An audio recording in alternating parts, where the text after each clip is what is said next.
Alam mo ba na isa sa mga performer dito is best friend ko? Talaga? Si Yes, si Ray! sabi ko Oo, bibigyan tayo ng discount doon. Ay, gusto ko. Di ba? Nagugutom na ako. Sana po ako yung mga staff dito, no? Tawag na tayo ng waiter. Waiter! Ayun, excited na ako. Sana hindi chararap. Di ba? Ayun na. Ayun na. Waiter! Hindi po kami nagbibigay ng solicitation. Pasensya na. Yung waiter po yung hinahanap namin. Actually, ako po talaga ang server sa table nyo, kaya ako po mag-aakit sa inyo. Ang funny nito, no? Kuya, doon ka na kasi ayoko mauma yung appetite ko. Pumunta kami rito, maganda ang ambience. Huwag mo sarain yung mood namin, please. Patawa siya, no? Hindi ba ito, kuya? Pero po talaga, kasi sa dami po ng mga tables, nakasegregate po kami, so ako po talaga ang magsaserve. Segregate, big word. Segregate, ibig sabihin, hatiin na nabubulok sa di nabubulok. So, saan ka sa nabubulok? Masarap siyang gawing basahan.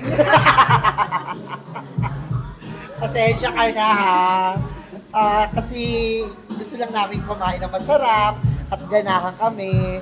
Pero parang sinisira mo yung mood namin. Sige na nga, kuya. Order na nga ako. Nasaan yung menu? Nakaawa na siya kasi. Awa. Ang mga hapas lupa kasi.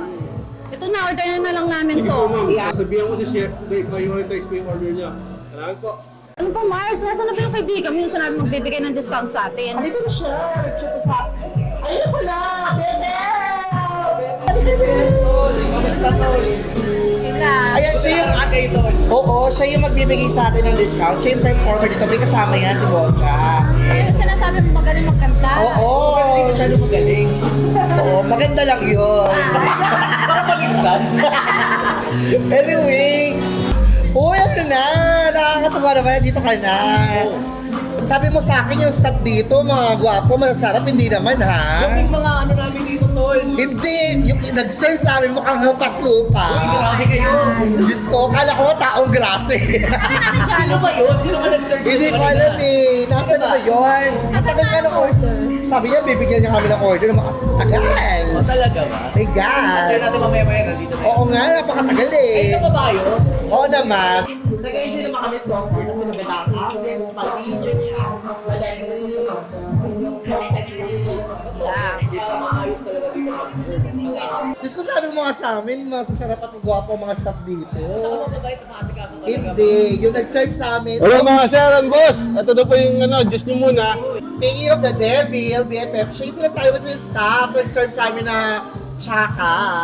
Uy! Akal namin to. Ito yung may-ari dito. Boss? Ito may-ari ng tambayan. Oh, yes, boss namin yan. Yan ang may-ari ng tambayan. Totoo. Oo, napapait na ito, di ba, boss? Yan si, kaibigan ko pala si Bocha, saka si Hana. Ay, hello po, Hector po. Hector po. Pasensya na po. Sensya na po, boss. Sorry sa mga nasabi namin. Okay lang yun. Sorry po, pasensya na po yun. Hindi namin alam. Sorry sa mga nasabi namin. Matabi lang talaga ang dila namin. Pero mukha ka naman talaga mabait. Pasensya na talaga kuya ha. Sorry, hindi namin alam. Sorry kuya. Matabi lang talaga ang dila namin. Pero mukha ka naman mabait. Na-appreciate nga namin yung ginagawa mo. Okay lang yun. Alam nyo naman dito sa Tambayan, welcome ang lahat. Pilipino, ibang lahi. Tingnan nyo ngayon, ang dami mga ibang lahi ngayon nandito sa Tambayan. Kaya invite yung mga friends nyo na pumunta dito, mag-enjoy, enjoy the food, enjoy the drinks, and enjoy the night. Pasensya ka na sa mga nasabi namin sa iyo Sensya na, boss. Ganyan lang talaga, palabiro lang yung mga kaibigan ko talaga. Alam namin yung kuya. For sure, babalik-balik kayo dito kasi ngayon, magiging friends na tayo, di ba? Tama.